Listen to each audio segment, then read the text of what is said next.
Amos, on n'en a pas parlé, je crois pas de moi. Quels sont les grands pays qui sont en train d'exposer au salon Gilles, tu peux nous donner les grands pays qui exposent un peu dans l'ordre? Alors, après la France, hein, le premier pays exposant sur le salon, c'est bien sûr États-Unis avec près de 400 exposants, ce qui est, sur 2005 c'est énorme. Il y a toute l'industrie américaine est présente. D'abord dans le hall 3 avec le pavillon américain avec environ 320-330 entreprises, et puis le reste sur le statique et dans le reste des halls. Et ensuite on a tous les grands pays constructeurs aéronautiques européens, l'Allemagne en tout premier lieu, l'Italie, l'Espagne, la Belgique, la Hollande, et j'en oublie bien entendu l'Amérique du Sud, le Canada, l'Asie. Donc le seul grand constructeur international qui nous manque, et je vous ai expliqué tout à l'heure pourquoi, c'est la Russie. Mais sinon, ils sont tous là. Et en ce qui concerne, par rapport à votre question, comment est-ce que le salon contribue à créer une identité européenne, nous travaillons tous avec des partenaires, clients ou fournisseurs de l'Europe. Le monde de l'aéronautique est un monde qui est extrêmement internationalisé.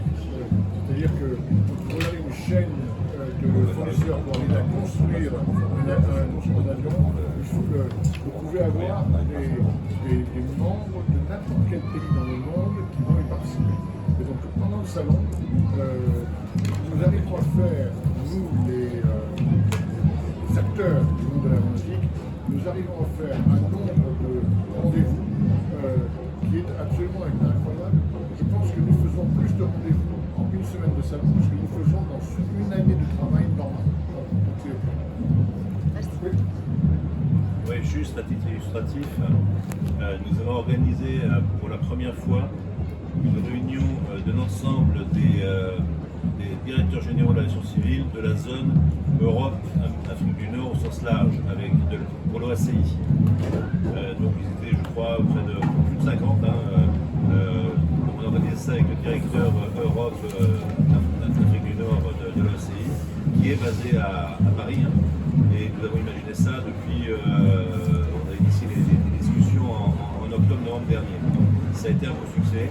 Et par ailleurs, le lundi, alors là, ce n'était pas du tout le GIFAS qui était à de cela, mais le ministère des Armées a organisé un grand séminaire sur la défense aérienne européenne, ici au musée de l'air. Et la conclusion s'est tenue avec les ministres invités aux Invalides en présence du président de la République. Donc ces deux exemples contribuent au renforcement des relations au niveau européen dans le domaine de l'aéronautique au sens large. Et puis pour finir, on a eu quand même quelques invités européens de prestige. On a eu Thierry Breton qui est venu, le commissaire Breton est venu dès le lundi. Nous avons eu aussi les directeurs généraux qui sont venus. Et puis bien sûr des membres de l'Agence européenne de la défense. Donc au total, l'Europe est bien présente sur ce salon. Merci Pierre.